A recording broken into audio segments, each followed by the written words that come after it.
High hello, আমি Monalisa. Welcome to my channel.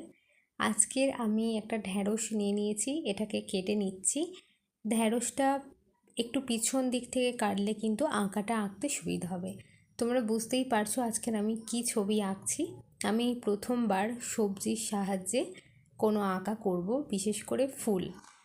আমার তো আঁকাটা করতে করতে খুবই ভালো লাগছিল, কারণ খুব সহজেই একটা আঁকা আজকের আমি করছি। এবং আমি এই যে সবজির সাহায্যে বিভিন্ন ধরনের সবজি, যেমন গাজর, ঢ্যাঁড়স কিংবা আলু, বেগুন, উচ্ছে, বিভিন্ন ধরনের সবজিটা যখন আমরা বিভিন্নভাবে যদি কাটি, তো এক একটা শেপ চলে আসে। তো সেই শেপটার ওপরে একটু রং দিয়ে কিন্তু খুব সহজেই এক একটা আঁকা, যেমন ফুল বলুন, পাতা বলুন, বিভিন্ন ধরনের আঁকা কিন্তু হয়ে যেতে পারে। আমি গুগলে, ইউটিউবে, ফেসবুকে এই সবজির সাহায্যে আঁকা অনেকবার দেখেছি। আজ প্রথমবার এই আঁকাটা আমি করলাম। তো আমি তো খুবই স্যাটিসফাই হয়েছি এই আঁকাটা করে।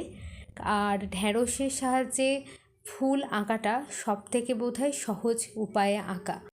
এই সহজ পদ্ধতিতে তোমরাও এঁকে দেখতে পারো। আশা করছি তোমাদেরও খুব ভালো লাগবে। আর আমাদের সকলের বাড়িতেই মোটামুটি শাকসবজি থাকে, তাই ঢ্যাঁড়স সবজিটাও তোমরা অনায়াসেই পেয়ে যাবে। চলো, টাটা।